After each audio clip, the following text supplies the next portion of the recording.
우리는 인생을 살아가면서 우리 인생에 이 가속도가 붙는 것을 느낄 때가 있습니다.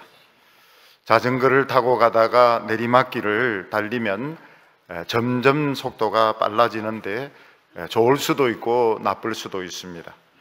또 자동차도 가속 페달을 계속 밟고 있으면 속도가 점점 올라가게 되는데 좋을 수도 있고 나쁠 수도 있습니다.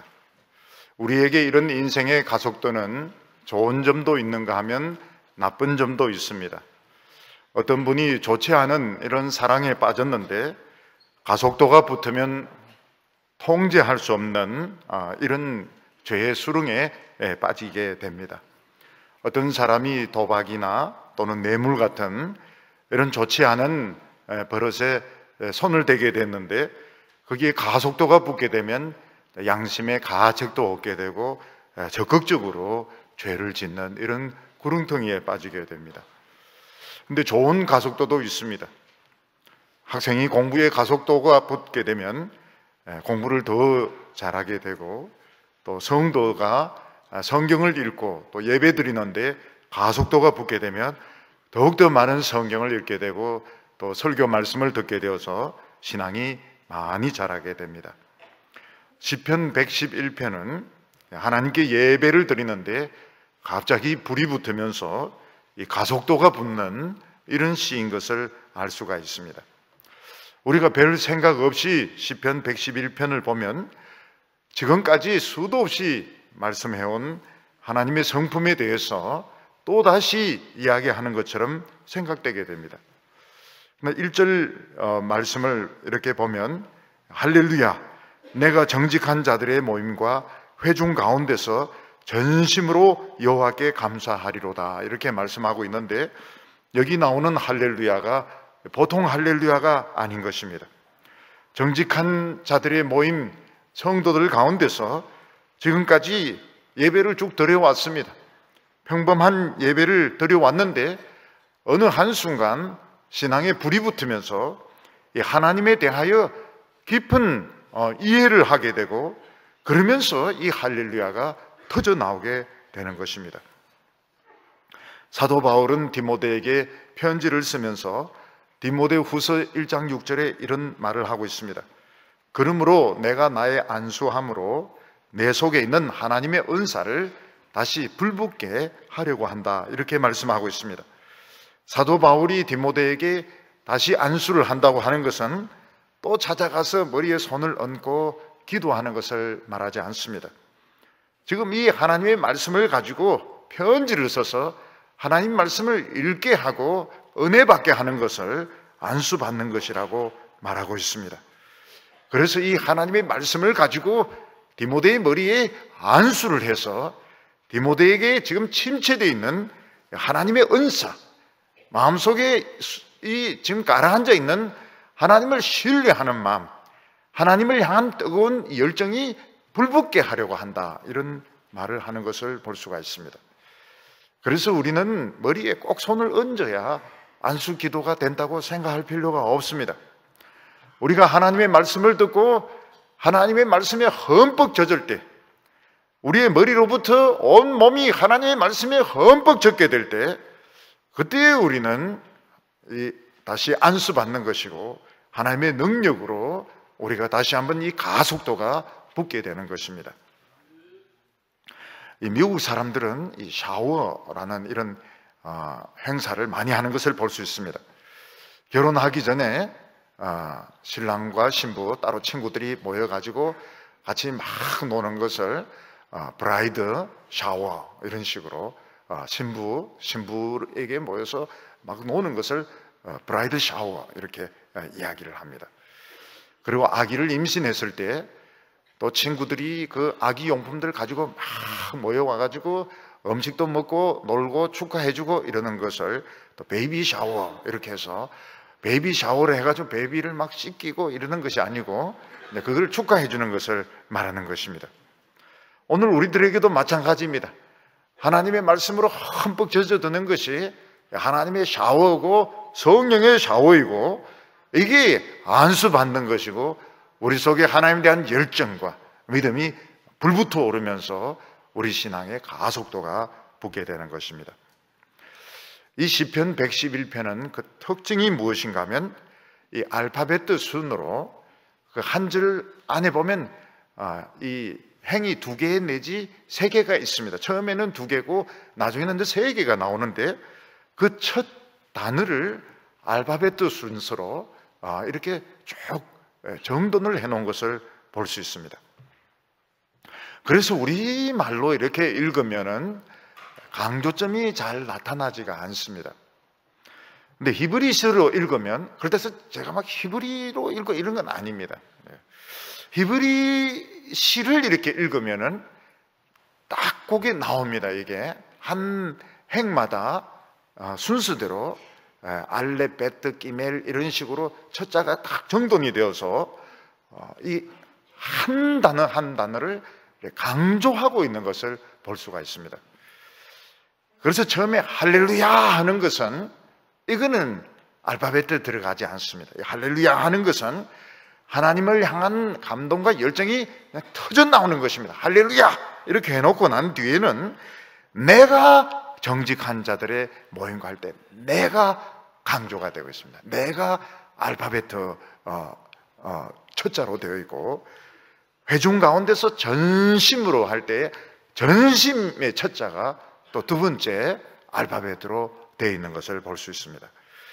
그래서 시편 111편을 그냥 읽으면은 우리 늘 들었던 하나님의 성품에 대해서 또 노래하는가 보다 이런 생각이 되지만, 이걸 히브리 성경으로 보면 딱 그 단어 하나하나가 강조가 되어 있는 아주 살아있는, 살아서 움직이는 시다 하는 것을 알 수가 있습니다. 오늘 첫 번째로 보면 하나님의 위대하심을 찬양하는 것을 볼 수 있습니다. 우리 성도들은 매주 예배 시간 때마다 하나님 앞에 모여서 찬송하고 기도하고 말씀을 들으면서 은혜를 받습니다. 그런데 모든 성도들이 다 은혜 받는 것은 아니고, 또 우리가 예배 드릴 때마다 늘 은혜 충만한 것은 아닙니다. 또 신앙생활을 좀 오래 하다 보면은 습관적으로 찬송하고 습관적으로 기도하고 습관적으로 말씀을 들을 때가 많이 있습니다. 그러다가 정직한 자들의 모임, 이 회중, 성도들 가운데서 그냥 습관적으로 평소와 똑같이 예배를 드리다가 갑자기 특별한 일이 일어날 때가 있습니다. 왜 그 시간만 특별했는지 우리는 그것을 잘 알지 못하는데, 그 예배 시간 가운데 갑자기 뜨거움이 임하면서 눈물이 쏟아지면서 기도가 굉장히 뜨거워지게 되는데, 그때 그 감동이 한평생 잊지 못하는 그런 뜨거운 감동으로 은혜 받는 때가 있습니다. 여기 1절 말씀을 보면 할렐루야, 내가 정직한 자들의 모임과 회중 가운데서 전심으로 여호와께 감사하리로다, 이렇게 말을 하고 있습니다. 이것은 늘 우리가 정직한 자들, 성도들 함께 모여서 하나님을 찬송하고 기도하면서 은혜를 받습니다. 그런데 늘 은혜 받는 것은 아닙니다. 어떤 때는 은혜를 잘 못 받을 때도 있고 평범하게 그냥 예배만 참석하고 갈 때도 많이 있습니다.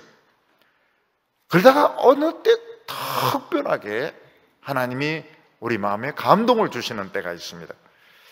그때는 성도들 가운데서 더 하나님께 특별히 감사드리고 싶고 막 할렐루야 하면서 찬양이 터져 나오게 되는데, 왜 그런 일이 일어날까요?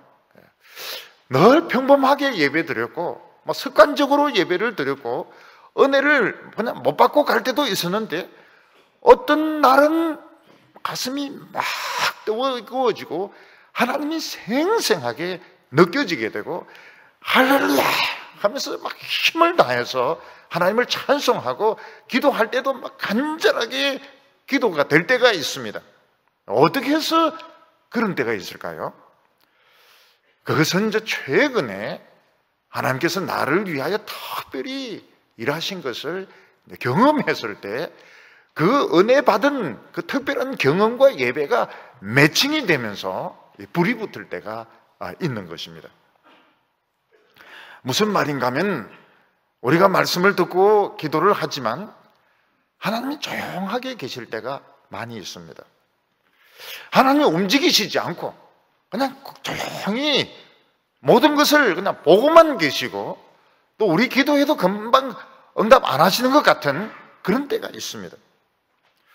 그때는 우리가 말씀을 들어도 그냥 듣고 기도하면서도 오늘 기도해도 이 기도가 응답이 될까? 기도하면서 이 기도하는 거 이 바보 같은 짓 아닐까? 이럴 때 기도하는 것은 하나님께 아부하는 거 아닐까? 비겁한 거 아닐까? 이런 그 의심이 들 때도 있습니다. 또 마귀가 귀에서 뭐라고 이야기하는 것 같은가 하면 기도하지 마라, 기도하지 마라. 그냥 기도하는 채 하고 기도하지 마라. 이런 마음을 불어넣을 때가 있습니다. 그래서 사실은 어려움은 진행이 되고 있는데 간절한 기도가 안 나와요. 또 하나님의 말씀도 아주 멀리 느껴질 때가 많습니다. 그러다가 하나님이 갑자기 그 움직이시는 것을 체험할 때가 있습니다. 나는 아무것도 할 것도 없고 기도도 뜨겁게 나오지도 않고 침체가 되어가지고 있는데 하나님께서 막 일하기 시작하는 것입니다.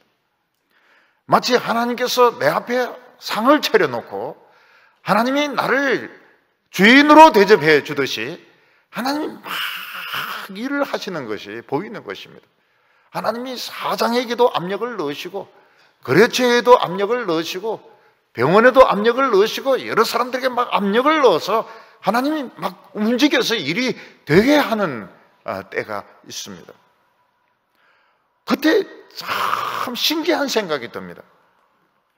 하나님이 정교하게 일을 하시는데 마치 스위스의 고급 시계에 톱니가 맞아서 돌아가듯이 내 주위에 있는 이런 상황들을 하나님께서 움직이시고 하나님이 나를 위로하시고 나를 위해서 막 움직이시는 것을 볼 때가 있는데 그때 그 가라앉아 있던 마음이 뜨거워지기 시작하고 냉소적이었던 그런 그 마음에 눈물이 나기 시작하고 막 속에서 막 불이 일어나게 됩니다.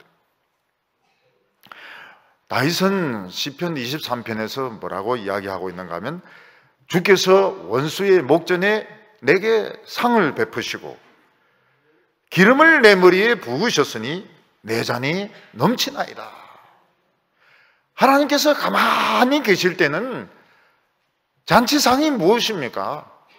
다윗은 그냥 쫓기고 그냥 사냥당하는 토끼처럼 필사적으로 도망치고 정말 목숨을 위해서 달아나야 되는 이런 형편에 있었는데 하나님께서 한번 딱 움직이시니까 앞에 상이 펼쳐지게 되고 내가 주인공이 되게 되고 그리고 하나님 나에게 기름을 부으시고 잔을 막 포도주 잔을 막 주신 넘치는데도 막 부어주시는 것을 체험하게 되었던 것입니다. 그래서 우리 성도들이 가끔씩 보면 참 그 고난과 영적 침체와 질병이 잔치상으로 변할 때가 있습니다. 마치 내가 드라마의 주인공인 것처럼 내가 제일 중요한 사람인 것처럼 하나님께서 내 주위에 있는 사람들과 여건을 주장하셔서 모든 것이 맞아떨어지게 할 때가 있습니다. 그때 마음속에 무슨 생각이 막 뜨겁게 드는 하나님이 진짜 살아계시는구나. 하나님께서 정말 나를 위하여 일하시는구나. 그러면서 마음속에서 할렐루야 이게 터져 나오는 것입니다. 보통 때는 할렐루야 이렇게 하는 게 아니고 할렐루야 이러면서 굉장히 그 의심에 빠져가지고 이런데 할렐루야. 원래 히브리 발음에는 히읗이라는 게 없습니다. 히읗이라는 게 하림 이런 게 없습니다. 카림입니다. 카림. 할렐루야도 할렐루야 이런 식으로. 히브리는 히읗이 없습니다. 우리 키읔하고 히읗하고 중간이기 때문에 우리가 할 또는 하림 이런 식으로 하지만 히브리 발음 아랍어에는 히읗이라는 게 없습니다. 할렐루야 이 막 가래 끓는 할렐루야 이러면서 이게 터져 나오는데 이게 뭔가 하면 하나님은 진짜 살아계시는구나. 하나님은 언제 가짜 살아있다 그랬으면, 근데 우리의 그 필링에서는 하나님이 막 죽으신 건 아니겠지만 하나님은 너무 조용하시고 움직이지 아니하시고 모든 것을 방관하고 계신데 진짜 살아서 움직이시고, 하나님이 내 편이시고 나를 주인공으로 만들어 주시고, 하나님 내 앞에 상을 베풀어 주시고 잔치상을 베풀어 주시고 잔을 막 부어주시면서 마시라고 막 이러는데, 그때 막 신앙이 불붙게 되는 것입니다. 그래서 우리는 나에게 주어진 이런 상황이라든지 하나님이 하시는 일에 대해서 깊은 묵상이 필요합니다. 2절에 보면 여호와께서 행하시는 일들이 크시오니 이를 즐거워하는 자들이 다 기리는도다, 이렇게 말하고 있습니다. 여기 보면 크시오니, 이게 이제 강조가 되고 있습니다. 크시오니, 여기 자음이 들어가고 즐거워하는 자들이 다 기리는도다. 그래서 여기서 2절에서 강조되는 것은 크시도다 하는 단어와 기리도다 하는 것이 강조가 되는 단어인 것입니다. 근데 이게 기린다고 하는 이 번역은 좀 연구가 필요합니다. 왜 연구가 필요한가 하면, 기린다 하는 것은 잊어버리지 않고 기념한다, remember, 기억한다, 이런 뜻을 가지고 있습니다.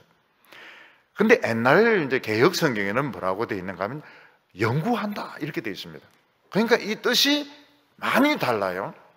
우리가 지금 새로 가지고 있는 성경은 기린다, 그래서 마음에 딱 와닿지가 않습니다.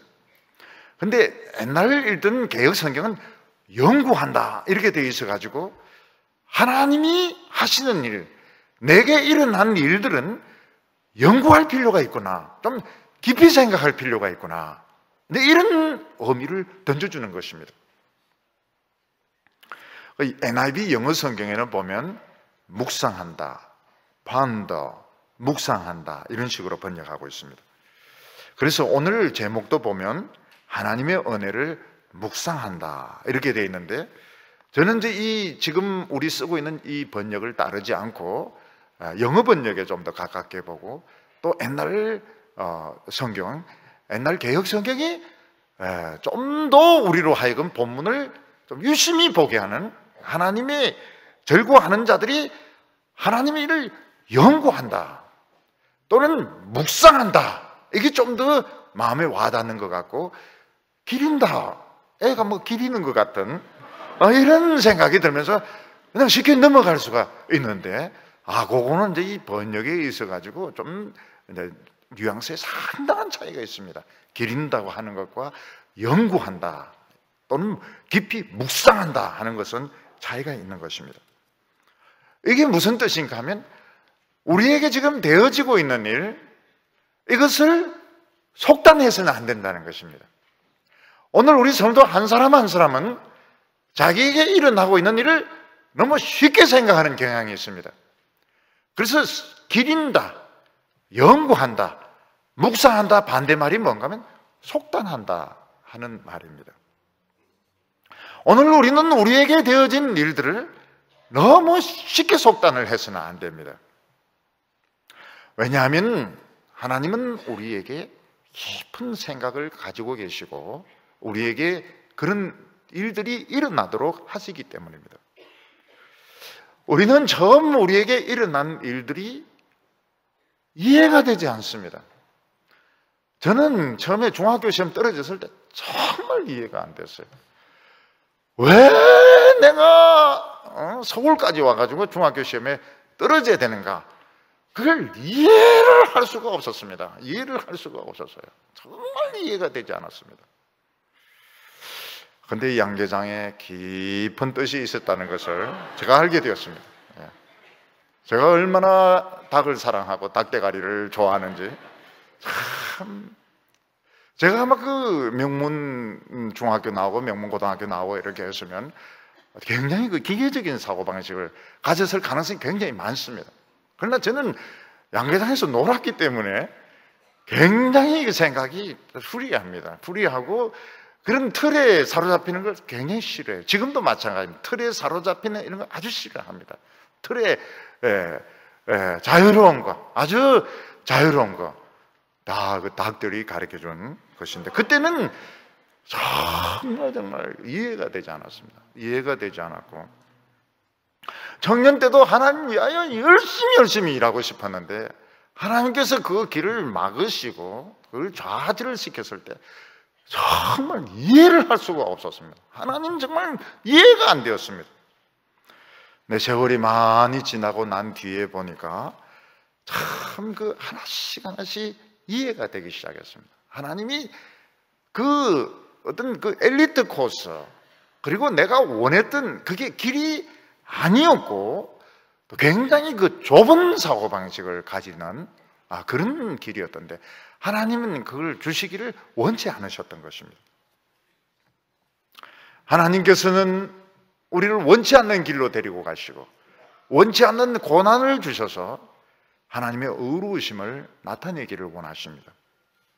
우리는 좋은 것이 좋다는 식으로 막 열심히 내고 그냥 대충 신앙생활하면 좋다고 생각해요. 왜냐하면 교회에서 다 칭찬하고, 야, 저 청년 참 정말 열심히 있다고, 저 청년 참 귀한 청년이라고, 뭐 그렇기 때문에 우리는 뭐 좋은 것이 좋다고 그냥 열심히만 내면 된다고 생각합니다. 우리가 원하는 것은 무엇입니까? 열심을 내고 그리고 행복해지고 내가 그러면서 잘 되는 것을 우리는 원합니다. 근데 하나님께서는 우리에게 엄청난 좌절과 어려움을 안겨다 주시면서 우리를 참 정직한 사람으로, 의로운 사람으로 만들어 놓으십니다. 우리가 고난을 통과한 후에 과거에 우리 자신을 이렇게 돌이켜보면 얼마나 거짓됐고 얼마나 위선적이고, 지금도 위선적이고, 얼마나 엉터리가 많았는지 그걸 깨닫게 됩니다. 우리 예수 믿는 사람들, 때로는 목회자들도 어떤 때는 장로들 거짓말을 잘합니다. 꼭 악의가 없기 때문에, 악의가 아니면 거짓말 얼마든지 할 수 있다고 해서 거짓말을 합니다. 근데 하나님은 그것을 기뻐하지 않으세요. 악이든 선이든 거짓말을 하나님은 원치 않으십니다. 나중에 보면은 옛날에 내가 했던 것 중에서 죄가 아닌 것이 없다는 걸 알게 됩니다. 그래서 회개를 많이 합니다. 끊임없이 회개를 해도 옛날에 했던 것들 다 참 죄들이 많았고, 엉터리가 많았고, 거짓이 많았고, 지금도 위선 덩어리. 그래서 하나님께서는 정말 하나님은 의로운 분이시고 우리가 정직하기를 원하시고, 하나님은 우리가 정품이 되기를 원하신다는 것을 알게 됩니다. 그래서 많은 환난을 겪고 난 뒤에는 정말 정직해지려고 노력합니다. 100%는 안 되지만 남이 알든지 모르든지 이 선이든지 악이든지 간에 정직하려고 애를 쓰고, 참 위선적이면 가슴이 아프고 어떻게 하든지 하나님 앞에서 참 의로운 사람이 되려고 노력을 합니다. 이게 뭔가 하면 하나님이 의로우시기 때문에 우리도 의로운 자로 하나님이 만드시는 것입니다. 그래서 환난과 고통을 통과하고 난 뒤에 보면 옛날에 했던 게 거짓말 아닌 게 없는 겁니다. 엉터리가 아닌 게 없는 것입니다. 열심히 내어서 설치했던 것이 그 다 자기 자랑이었다는 걸 알게 되는데, 하나님은 이 엄청난 환난과 고통을 통해서 정직한 사람, 정말 의로운 사람, 그런 사람으로 만드신, 그게 하나님의 의를 나타내는 방법입니다. 그리고 하나님은 악인을 사용하십니다. 왜 하나님은 악인을 사용하실까요? 악인이 아니면, 마귀가 아니면 할 수 없는 것들이 있습니다. 이 세상에 보면은 정말 성도들은 할 수 없는 일이 있어요. 남을 괴롭히고 거짓말하고 못된 짓 하고 이런 것들은 악인이 아니면, 마귀가 아니면 할 수 없는 것들이 있습니다. 그래서 하나님께서는 마귀나 악인들이 마음껏 못된 일을 하도록 그냥 내버려 두시면, 왜냐하면 악인이 있어야 뭐가 되는 일들이 있습니다. 전부 순한 사람들, 전부 착한 사람들만 있으면 일이 안 돼요. 그 못된 것들, 그래서 전쟁을 일으키고 죄를 짓고 사람을 괴롭히고 실컷하게 하고 난 뒤에 하나님은 그들을 그냥 목을 날려가지고 하나님의 정의로우심, 하나님의 정의를 나타내십니다. 그래서 악인이 꼭 필요합니다. 여러분 화학 실험 같은 거 할 때 보면 그 청산가리 그런 거 집어넣습니다. 그런 좋지 못한 그런 약품을 집어넣어요. 그리고 집어넣어야 실험이 될 때가 있습니다. 그래서 이 세상에 악인이 꼭 필요하고 마귀도 꼭 필요합니다. 꼭 마귀는 꼭 있어야 될 때가 많습니다.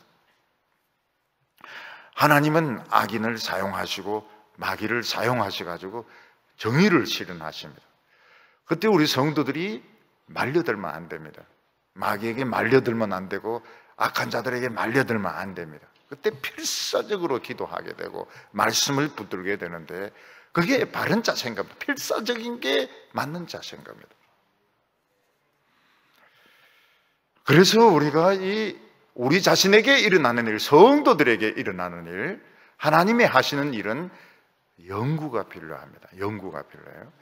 옛날 개혁 성경은 조금 구체적으로 번역을 한 겁니다. 조금 의역을 한 겁니다. 그렇지만 굉장히 뛰어난 번역입니다.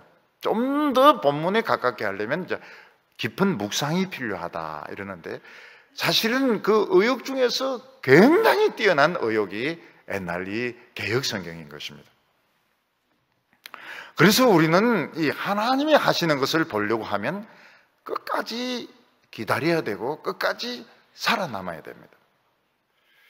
여러분 군인들이 훈련 받는 거 보면 참 너무너무 힘듭니다. 8주 훈련 받는 분도 있고 6주 훈련 받는 분도 있고 14주 훈련 받는 분도 있고요. 근데 훈련 받으면서 너무너무 힘드니까 전부 하는 것이 있습니다. 그게 뭔가 하면 모자 그 뒷창에나 이런 그 노트 뒤에 발을 정자를 막 적어갑니다. 발을 정자를 적어갑니다. 왜냐하면 이제 하루하루 오늘도 하루 지나. 그래서 짝대기 하나가 얼마나 중요한 줄 몰라요. 짝대기 하나 꺾고 또 짝대기 하나 꺾고.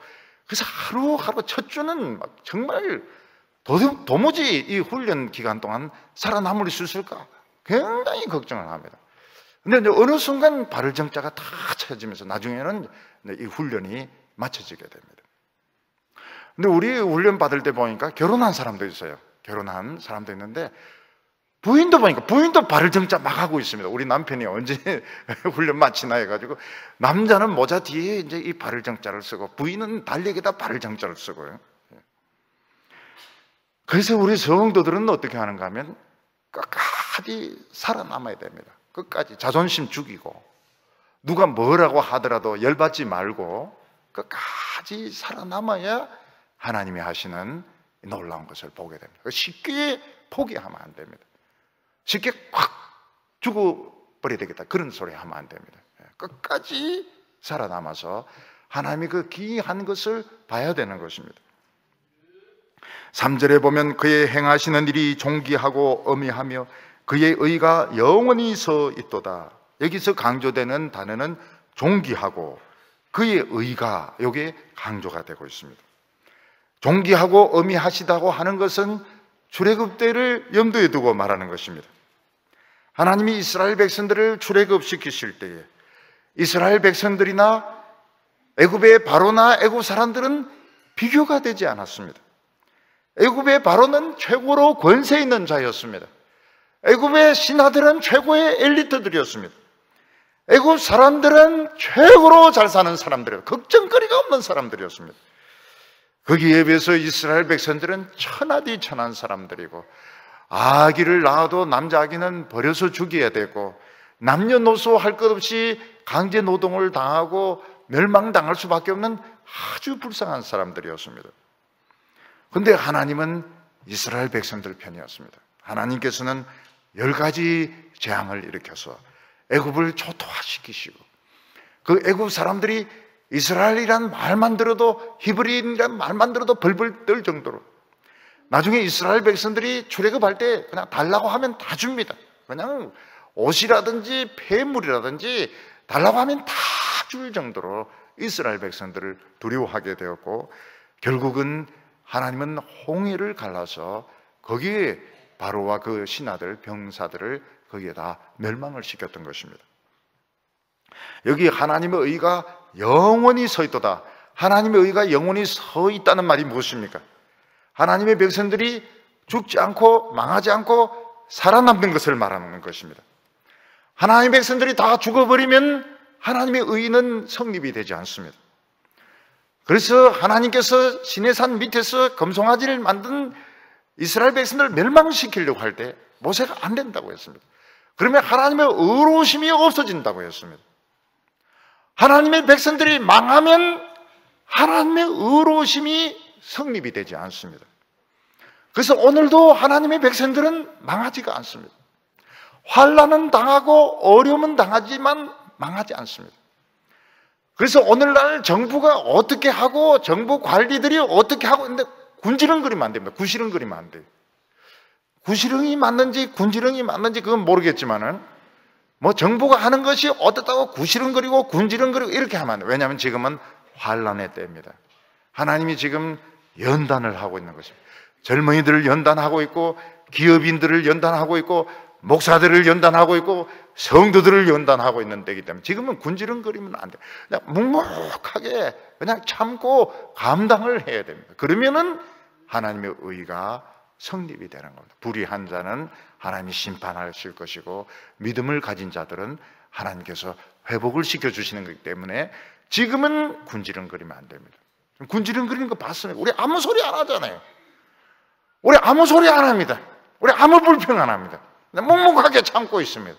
왜냐하면 지금 우리를 당금질하고 있기 때문에 연단하고 있다는 걸 알기 때문에 우리 아무 소리 안 하는 것입니다. 그러나 하나님의 의는 반드시 세워지게 됩니다. 4절에 보면 그의 기적을 사람이 기억하게 하셨으니 하나님은 은혜로우시고 자비로우시도다. 여기는 기억하게 하셨다는 말이 강조가 되고 은혜로우시다 하는 말이 강조가 되고 있습니다. 하나님께서는 하나님의 백성을 위하여 기적을 행하시고 악한 자들을 치시는 하나님이십니다. 그게 기적을 행하시는 분. 하나님은 방관자가 아니시고 하나님은 우리 삶에 찾아오셔서 활동하시고 우리를 도우시고 때로는 기적을 일으키시는 분이라고 말하고 있습니다.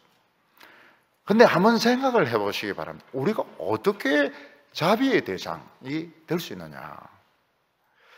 우리가 하나님을 믿는다 하지만 죄 안 짓는 거 아닙니다. 우리는 하나님을 믿는다 하지만 사실은 우리 속에 죄가 들어와 있습니다. 우린 다 죄인들입니다.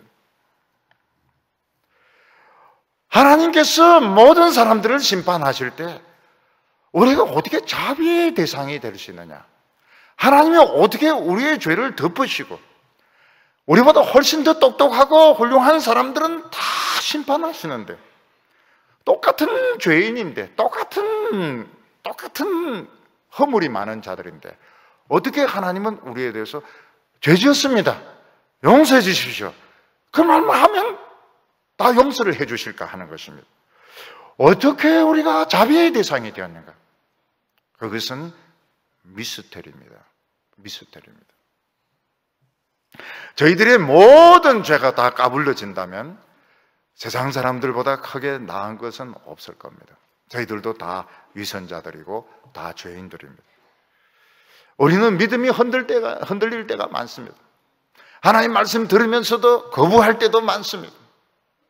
하나님의 말씀에 순종 못할 때도 많습니다. 세상 사람들과 똑같거나 어떤 데는 세상 사람들보다 못할 때도 있습니다. 그런데 어떻게 우리가 자비의 대상이 될 수 있는가? 어떻게 은혜의 하나님이 될 수 있느냐? 그것은 우리가 하나님 말씀을 사랑하기 때문입니다. 하나님은 딴 거 아무것도 안 보십니다. 하나님의 말씀을 사랑하는 그거 하나만 보시고 믿음으로 어렵다고 말씀하십니다. 아브라함이 하나님의 말씀을 믿을 때 하나님은 어렵다고 인정을 하셨습니다. 우리가 한 것은 하나님 말씀을 좋아한 것밖에 없습니다. 다 순종하지도 못했고요, 말씀대로 살지도 못했습니다. 그렇지만 우리는 하나님 말씀을 좋아했습니다. 지금까지 하나님 말씀을 좋아하고 하나님 말씀을 사랑했습니다. 그때 하나님은 그거 하나만 보시고 어떻게 판단하십니까? 하나님은 너희들을 어렵다고 판단하시고 우리에게 자비의 하나님이 되어주시는 겁니다. 그래서 일체 우리가 완전히 어렵다 그런 생각하면 안 됩니다. 무조건 죄가 생각나면 회개해버리면 됩니다. 하나님 앞에 잘못했다고 하면 되는 겁니다. 하나님 앞에 용서해달라고 하면 되는 거예요. 그러면 자비의 하나님 되어주시고 우리의 기적을 행하여 주시고 하나님은 악한 자를 심판하시는 겁니다. 오늘 여기 크게 두 번째로 하나님의 위대한 그 기업에 대해서 말씀하고 있습니다. 하나님은 이스라엘 백성들에게 젖과 꿀이 흐르는 가나안 땅으로 데리고 가겠다고 약속하셨습니다. 그런데 하나님께서는 이스라엘 백성들을 가나안 땅으로 데려가지 아니하시고 그 지옥 같은 그 뜨거운 그 광야에서 무려 40년 동안 양식도 없고 물이 없는 광야에서 무려 40년 동안 돌아다니게 하시고 그들로 하여금 하루밖에 가지 않는 그 만나라고 하는 그 음식을 먹게 하셨던 것입니다. 이 만나라고 하는 것은 구워 먹든 삶아 먹든 튀겨 먹든 그 맛이 그 맛입니다. 이스라엘 백성들은 40년 동안 그걸 먹은 거예요. 그걸 먹었습니다. 여러분, 부인들이 참 이 음식 메뉴 가지고 이제 고민을 많이 하는데요. 남편들이 똑같은 반찬 2끼, 3끼 올라오면 어때요? 안 먹습니다. 안 먹어요. 그 광야에서 그 40년 만나 먹은 그 기억도 안 하고 막 반찬 가지고 불평하는 사람도 있고요. 또 부인 몰래 쓰레기통에 부어버리는 사람도 있고요. 그래서 부인들이 그냥 계속 반찬 가지고 고민을 해야 됩니다. 그래서 매끼 새로운 거 가져오면 막 할렐루야죠. 좋아하고. 그런데 이제 2끼 이제 같은 거 나오면 참습니다. 3끼 같은 거 인상이 이상해지기 시작해요. 그다음부터 이제 막 온갖 불평이 다 나옵니다. 근데 이스라엘 백성들은 40년을 그걸 똑같은 메뉴를 여러분, 기숙사에 똑같은 메뉴를 40년 동안 내놓는다면 학생들이 데모 안 하겠습니까? 저는 이스라엘 백성들이 모세에게 데모하고 원망한 걸 보면서 극히 정상적이라고 생각합니다. 우리 같으면 원망 안 하겠습니까? 똑같은 메뉴를 30년 동안 먹으면서. 하나님은 왜 그 능력이 많으시고 무궁무진한 그 지혜를 가진 하나님께서 이스라엘 백성들을 약속의 땅으로 보내겠다고 해놓고 난 뒤에는 뜨거운 그 광야에서 만나를 가지고 연명을 하게 하실까? 그냥 매일매일 하나님이 공급하시는 거로 살게 하셨을까? 참 이해가 안 됩니다. 근데 예수님께서도 똑같습니다. 제자들에게 주기도를 가르쳐 주시면서 일용할 양식을 주옵시며 이렇게 기도해라는 겁니다. 옛날 만나가 또 생각이 나요. 예수님은 좀 그래도 좀 신약시대니까 좀 나아야 됩니다. 그래서 여러 해 먹을 양식을 위해서 기도해라 이렇게 하시든지, 안정된 직장을 위해서 기도해라, 교수 자리를 위해서 기도해라, 성공을 위해서 기도하라 이렇게 좀 해야 된다. 그 아버지하고 그 아들하고 똑같은 겁니다. 오직 일용할 양식을 위해서 기도해라. 우리 일용할 양식 없는 사람이 어디 있습니까? 이것도 미스테리입니다. 왜 하나님께서는 그 능력이 많으시면서 여러 해 먹을 양식 그리고 많은 은행에 돈이 있도록 하시지 않고, 안정된 직장을 주시지 않고, 어떤 경우는 안정된 가정도 주시지 않고, 왜 매 순간 하나님이 도와주시는 것으로 살게 하시는가? 5절에 보면 여호와께서 자기를 경외하는 자들에게 양식을 주시며 그의 언약을 영원히 기억하시리로다. 경외하는 자에게 양식을 준다고 했는데 많이 줍니까? 절대로 많이 안 줍니다. 돈을 많이 줍니까? 절대로 많이 안 줍니다. 그러면 어느 정도로 주십니까? 안 굶어 죽을 만큼 이렇게 주십니다. 그래서 이 양식을 주신다 해서 막 밑줄 치고 기다렸다가는 굉장히 실망을 하게 됩니다. 양식 해놓고 밑에 적어 놓으시면 안 굶어 죽을 만큼 주신다 이렇게 해야 됩니다. 왜 하나님께서는 우리에게 양식을 주실 때 팍팍 주시지 않고 찔끔찔끔 주실까요? 그게 굉장히 중요한 것입니다. 우리가 먹을 것이 없을 때, 세상에 의지할 것이 없고 붙들 것이 없을 때, 안정된 직장이 없을 때, 안정된 수입이 없을 때 하나님 말씀 들으면 어떻게 됩니까? 하나님의 능력하고 연결이 되게 됩니다. 우리가 이 세상에 성공해서 여러 해 먹을 양식을 쌓아놓고 살 때 그것은 썩는 양식밖에 되지 않습니다. 굶어 죽을 수밖에 없는 그런 상황에서 하나님의 말씀을 붙들 때 우리와 하나님의 능력이 연결이 되게 되는 겁니다. 그래서 하나님께서는 이스라엘 백성들로 하여금 광야에서 하나님의 능력과 연결되게 하려고 했습니다. 그래서 능력을 가지고 살아라는 것입니다. 하나님은 너희들 하나님의 능력을 가지고 세상 농사 짓지 말고 천국의 농사를 지어라. 이게 광야의 일용할 양식의 비밀이었습니다. 6절에 보면 그가 그들에게 문 나라의 기업을 주사 그가 행하시는 일의 능력을 그들에게 알리셨도다. 하나님은 여러 나라를 기업으로 주셨는데 자기 능력이 아니고 하나님의 능력으로 이 모든 일을 하게 하셨다는 것입니다. 그래서 우리가 먼저 경작해야 될 땅은 이 세상 땅이 아닙니다. 세상 농사가 아닙니다. 세상 농사나 장사나 기업이나 학문이 아니고 하나님의 농사를 지어야 된다는 것입니다. 그래서 예수님께서 뭐라고 말씀하셨습니까? 씨 뿌리는 비유에서 씨는 하나님의 말씀이요 그리고 밭은 우리의 마음이라고 말했습니다.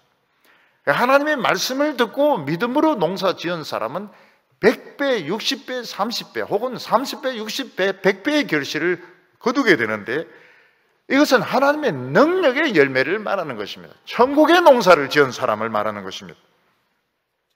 하나님은 이스라엘 백성들에게 가나안 땅 농사 짓지 마라.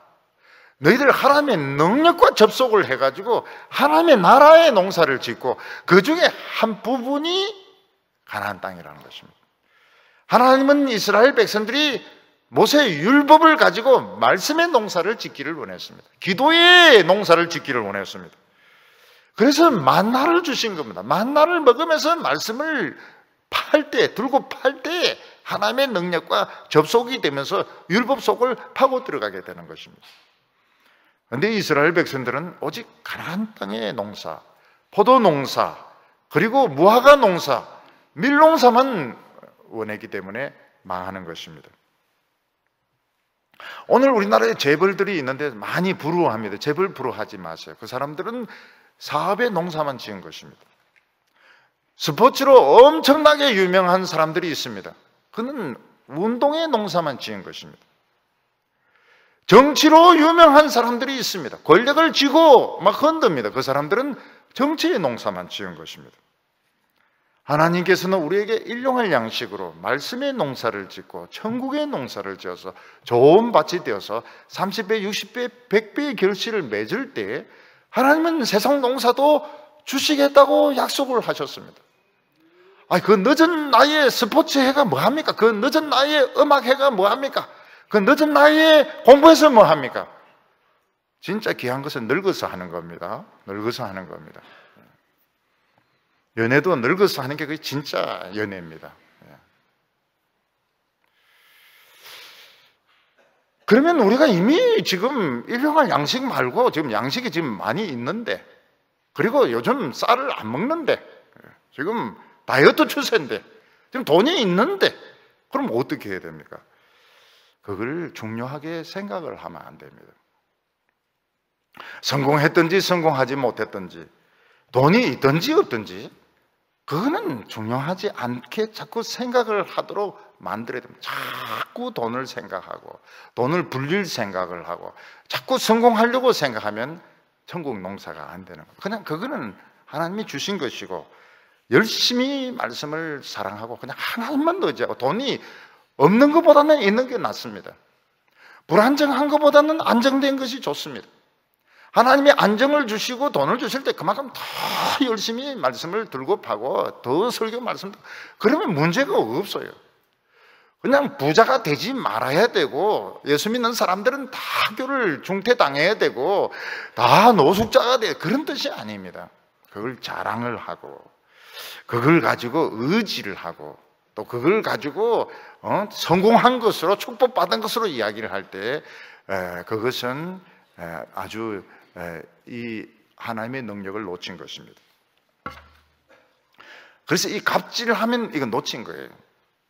세상에서 잘 됐기 때문에 교회 와서 갑질하면 이거는 놓친 겁니다. 세상에서도 갑질하면 놓친 겁니다. 뭘 놓쳤습니까?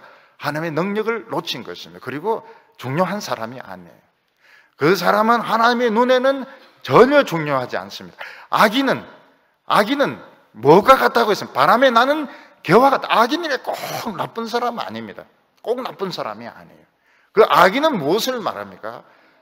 이걸 의미를 부여하는 것입니다. 내가 세상에 성공하고 학벌을 가지고 있고 지위를 가지고 있고 이걸 의미를 부여하면 악인이 되어버립니다.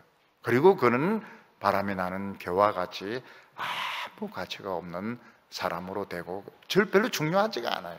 입으로만 떠들어대지 하는 일이 아무 의미가 없습니다. 그래서 하나님이 오늘 우리에게 원하는 것은 지금 이 어려운 때를 통하여 하나님의 능력과 접속이 되라는 것입니다. 하나님 나라의 농사를 지으라는 것입니다. 그래서 하나님의 능력을 가지고 모든 것을 하라는 것입니다. 음악도 하나님이 주신 능력으로 하고, 공부도 하나님 주신 능력으로 하고, 연애도 하나님 주신 능력으로 하고, 하나님이 그 연애 안 시켜주는데 그러면 딴 쪽으로 생각해 보세요. 꼭 뭐 연애만 하려고 하지 말고 또 다른 쪽도 길이 있는지 모르니까요. 하나님이 주시는 힘으로 하라고요. 오늘 세 번째로 이 하나님의 길을 찾는 것이 쉽지가 않습니다. 우리가 이 세상에 성공하는 것도 쉬운 길이 아닙니다. 운동선수로 성공하고 연주자로 성공하고 공부로 성공하는 거, 사업으로 성공하는 거 너무나도 어려운 일입니다. 근데 되게 성공한 사람들의 공통된 특징이 무엇인가 하면 누군가 그 사람을 이끌어준 사람이 있다는 것입니다. 운동선수는 훌륭한 감독을 만났고, 연주자는 좋은 선생을 만났고, 또 사업하는 사람도 아주 자기를 이끌어주는 사람을 만났기 때문에 성공할 수 있는 것이지 순수한 자기 힘으로 성공한 사람은 없습니다. 얼마 전에 인기 있는 연예인이 20대 나이로 자살을 했습니다. 그가 우울증을 알고 있었다. 신문에서 또 우울증에 대해서 막 이야기를 해놨습니다. 보니까 그 기자가 우울증을 몰라요. 우울증을 모르고 우울증에 대해서 막 뭐 연습 시간이 열몇, 여러분 10대가 연습 시간 열 몇 시간 한다 해서 우울증 오지 않습니다. 10대는 달라요. 10대는 다릅니다. 어떤 분이 막 우울증에 대해서 막 설교를 하는데 보니까 우울증 한 번도 안 걸려본 분이셔요. 여러분 우리나라 연예인 중에서 우울증 없는 사람이 있으면 없습니다. 연예인만이 아니고 성공한 사업가나 성공한 목회자들 중에서 우울증 없는 사람이 없습니다. 다 우울증 환자들입니다. 자살 충동 없는 사람이 있으면 없습니다. 다 있습니다. 근데 약 먹는 사람 좀 더 견디는 사람이고, 좀 순진한 사람은 이제 빨리 죽는 거고 그런 겁니다. 이게 무엇을 말하는가 하면 이 성공이 길이 아니라는 겁니다. 연예인으로 유명해지는 것이, 여러분 그 몇천 명, 몇만 명 앞에서 막 노래하고 또 그걸 연습을 하고 또 그거 딱 끝나고 난 뒤에 돈을 헤아리고 우울증이 안 올 수가 없어요. 성공하는 사람들 중에서 우울증이나 자살 충동 없는 사람이 없고 관계가 없는 사람은 없습니다. 다 있습니다. 단지 약을 먹는다든지 아직 발작이 좀 덜 돼가지고 풀풀 날뛰는 것이 실제로는 다 잠재적으로 자살 충동 다 가지고 있다고 봐야 됩니다. 겉으로 보기에 이 가수는 죽을 이유가 없습니다. 인기가 있습니다. 돈이 있습니다. 노래를 잘 부른다. 왜 죽어야 됩니까? 우울하면 노래를 쉬면 될 거 아닙니까? 쉴 수가 없습니다. 이게 문제. 성공한 사람은 스톱이 되지가 않습니다. 쉴 수가 없어요. 어디 가서 쉰다. 그 쉬는 게 아닙니다. 머릿속에는 계속 작곡을 하고 있고 노래를 부르고 있고 머릿속으로는 계속 돌아가고 쉰다는 것이 없어요. 한번 성공하고 난 뒤에는 쉰다는 게 없습니다. 어디 가서 논다고 해서 노는 게 아닙니다. 결국은 그 마음이 병들어 있기 때문에 못 견디고 자기 자신이 사는 것을 너무 중압감을 느껴가지고 또 노래를 불러야 되고 또 수많은 사람들 무대 앞에 서야 되고 결국은 못 견디가지고 죽는 것입니다. 그 이유가 뭔가 하면 길이 아니기 때문에 그런 겁니다. 이 세상에서 우리가 살 수 있는 길은 하나님밖에 없습니다. 7절과 8절 보면 그의 손이 하는 일은 진실과 정의며 그의 법도는 다 확실하니 영원 무궁토록 정한 바 진실과 정의로 행하신 바로다. 하나님이 하시는 일, 하나님이 손으로 하시는 일만이 진실하고 정의로우며 그 길이 자살하지 않는 길입니다. 그 길이 위태로울 때도 있지만 결국은 살아남습니다. 하나님이 스톱을 시켜주세요. 하나님이 우리에게 살 이유를 주시고 동기를 주십니다. 오늘 많은 교회나 목회자들이 예수 믿으면 길을 찾은 것이 아니냐 이렇게 생각합니다. 그거는 맞습니다. 예수 믿으면 길을 찾은 것이고 축복을 받은 것입니다. 근데 그 축복이 무엇인가 하면 그 입구에 있는 축복입니다. 우리 한국 교회에는 그 하나님의 진리 입구에서 잔치를 벌렸습니다. 너무 좋은 축복들이 많으니까 입구에서 그냥 잔치를 벌렸습니다. 그리고 그 하나님의 진실과 하나님의 정의와 말씀 속에 깊이 묵묵하게 들어가야 되는데 그 입구에서 난리칠 것이 아니고 말씀 속에 깊이 들어가서 말씀을 따라가야 되는데 그렇게 하지 않았습니다. 입구에서 그냥 대잔치를 벌린 겁니다. 수천 명, 수만 명 모아놓고 잔치를 벌린 겁니다. 그래서 하나님의 정의로우심, 하나님의 진실하심을 잃어버리게 되었습니다. 무슨 말인가 하면 탄광에 들어가는데 입구에서 너무 석탄이 많이 나오고 입구에서 너무 보물이 많이 나오니까 안 들어가고 그래서 그냥 잔치를 벌려버린 겁니다. 그리고 그게 끝나버렸어요. 하나님의 진실하심과 정의로우심과 확실하심을 얻으려면 어때요? 묵묵하게 그 입구에서 예배당 크게 짓고 교인들 많이 모아서 잔치할 일이 아닌 겁니다. 그냥 묵묵하게 많이 오든지 저기 오든지 안을 이제 파고 들어가가지고 하나님의 진리를 가지고 자꾸 나누면 교인들도 그렇게 확 불지가 않아요. 그리고 다 좋아하지도 않습니다. 좋아하는 사람도 있고 싫어하는 사람도 있고 이렇기 때문에 이게 그렇게 확 잔치를 계속하듯이 이런 식으로 되지 않는 것입니다. 그래서 하나님의 축복은 무너지고 있고 우리의 안보도 지금 무너지고 있고 지금 어떻게 지금 될지 모르는 이런 위기에 빠지게 된 것이 무언가 하면 그 길을 잃어버린 겁니다. 입구에서 난리를 치는 바람에 그 갱도를 찾지 못한 것입니다. 근데 하나님의 백성들에게는 약속이 있습니다. 그게 무엇인가 하면 하나님이 어떤 어려움에서도 우리를 건져내신다는 약속이 있습니다. 9절에 보면 여호와께서 그의 백성을 속량하시며 그의 언약을 영원히 세우셨으니 그의 이름이 거룩하고 지존하시도다. 속량하신다 하는 말이 이게 굉장히 심각한 말입니다. 이게 무슨 말인가 하면 포로나 인질이 되어가지고 지금 노예가 되고 있는 사람을, 노예가 되어 있는 사람을 찾아가지고 몸값을 지불하고 찾아온다는 뜻입니다. 그러니까 이 포로나 인질이 된 사람이 어디 바로 옆에 있습니까? 아주 먼데 지금 팔려가가지고 감옥이라든지 아니면 그 노예시장 이런 데서 지금 노동을 하고 있고 연락도 닿지 않는데 하나님이 그곳에 가가지고 엄청난 몸값을 주고 우리를 데리고 온다는 것입니다. 그러면 하나님이 왜 그렇게 하십니까?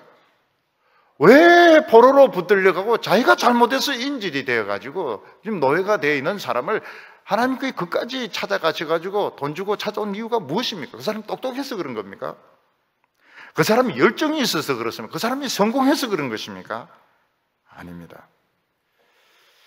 이게 오해입니다. 이게 내가 똑똑하기 때문에 열정이 있었기 때문에 하나님께서 나를 구원해 주신다고 하는 것은 오해인 것입니다. 오늘 우리 한국 사람들이 미국에 대해서 오해하고 있는 것이 미국은 우리 한국을 도울 거라고 생각하고 있는 것입니다.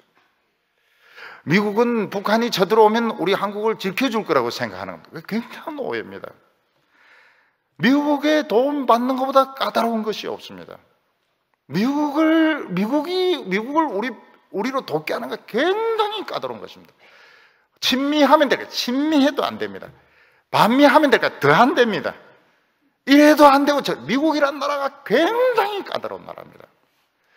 영국이 미국을 2차 대전에 참전시키려고 별의별 짓을 다 해서 처칠이 진짜 루즈벨트 끌어들인데 바람난 여자 잡는 것보다 더 힘들다고 말해요. 한국 사람들이 얼마나 지금 순진한 사람들인가 하면 좀 친미하고 이런 미국이 막 비행기 띄우고 이런 도와줄, 미국이 그래 쉬운 나라가 아닙니다. 미국이 굉장히 까다로운 나라입니다. 굉장히 까다롭습니다. 미국의 이익에 도움이 되면 그것도 아닙니다. 미국은 굉장히 까다로운 나라입니다. 그런데 미국이 왜 우리를 도와주었는가? 하나님이 돕게 만들기 때문에 도와준 겁니다. 그래서 지금 정치인들이 어떻게 하든 미국은 굉장히 까다롭습니다. 지금 겉으로는 지금 안 그런 채 하고 있지만 굉장히 상대하기 까다로운 나라입니다. 마찬가지로 하나님도 굉장히 까다로우신 분이세요. 하나님을 쉽게 생각하기 때문에 망하는 것입니다. 하나님을 내 문제에 끌어들이고 하나님이 우리를 돕게 만드시고 전쟁 못 일어나게 하는 것 굉장히 까다로운 분입니다. 하나님 굉장히 까다로운 분이에요. 하나님이 자비롭고 인자하시다고 이렇게 하고 있지만 실제로 우리끼리 이야기인데 굉장히 까다로운 분이세요. 보통 별난 분이 아니시라고요. 미국도 까다롭고 하나님은 더 까다롭습니다. 미국보다 수백 배 더 까다롭습니다. 그런데 하나님께서 이스라엘 백성들을 애굽에서 건져내십니다. 이유는 딱 하나밖에 없습니다. 그들이 똑똑하고 그들이 뭐 택함 받은 백성 그런 거 필요 없어요. 하나님이 조상들하고 언약을 맺었기 때문에 그것 때문에 이스라엘 백성들을 건져내시는 겁니다. 오늘도 우리도 마찬가지입니다. 하나님의 도움을 받으려고 하면 기독교인 숫자가 많습니다. 예배당이 큽니다. 우리가 뭐 열정 그거 가지고는 먹혀 들어가지도 않습니다.